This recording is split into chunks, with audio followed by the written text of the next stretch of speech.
بسم اللہ الرحمن الرحیم الحمدللہ رب العالمین والصلاة والسلام علی سید الانبیاء والمرسلین۔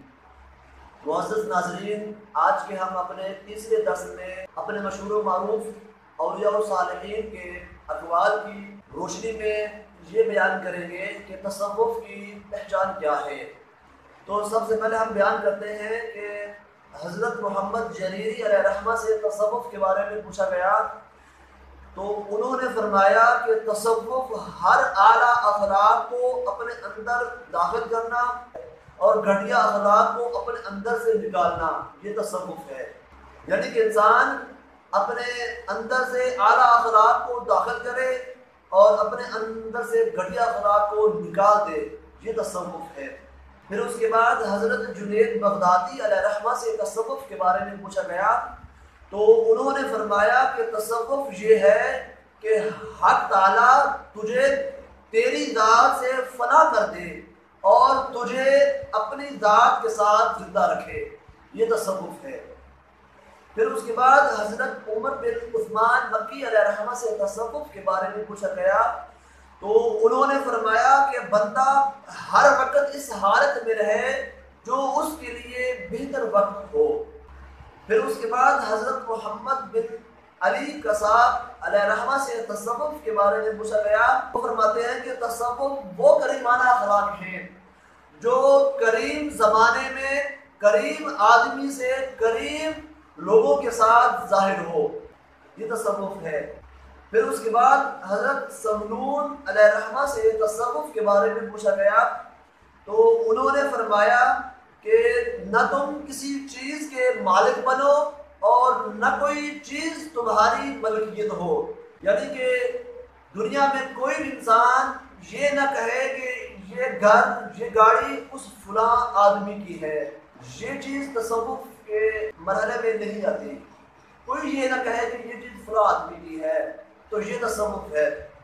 پھر اس کے بعد حضرت رویم علیہ رحمہ سے تصوف کے بارے میں پوچھا گیا تو انہوں نے فرمایا کہ نفس کو اللہ کے سپرد کر دینا، وہ چاہے جو مرضی سلوک کرے، یہ تصوف ہے۔ یعنی نفس کو اپنے قابو میں نہ رکھنا بلکہ اپنے نفس کو اللہ کے سپرد کر دینا، وہ چاہے آپ کے نفس کے ساتھ جو مرضی کرے۔ بندہ اس حال میں ہو کہ اس کو اپنے نفس کی بھی فکر نہ ہو، تو یہ تصوف ہے۔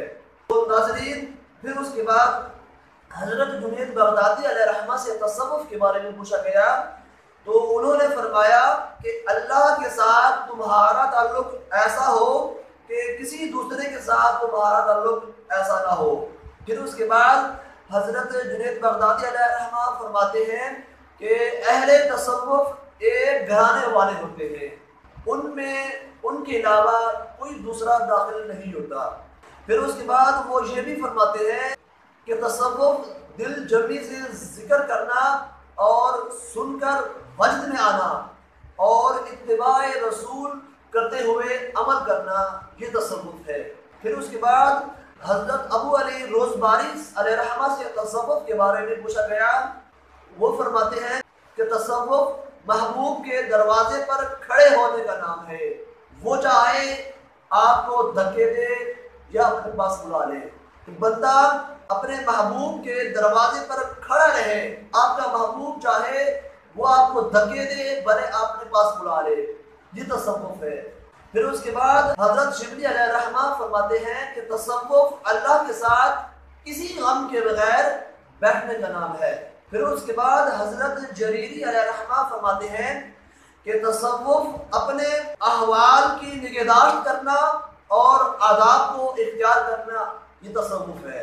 یعنی کہ انسان ہمہ وقت اپنے احوال کی نگہداشت کرے اور اس کے ساتھ آداب کو اختیار کرے، یہ تصوف ہے۔ پھر اس کے بعد حضرت مزین علیہ رحمہ فرماتے ہیں کہ تصوف حق تعالیٰ کے حکم کے سامنے جھکنے کا نام ہے۔ جو حق تعالیٰ انسان کو حکم دے بندہ حکم کے سامنے جھک جائے، یہ تصوف ہے۔ تو معزز ناظرین، اللہ پاک ہمیں اپنے اولیاء و صالحین کے اقوال پر عمل کرنے کی توفیق عطا فرمائے، آمین ثم آمین، والسلام۔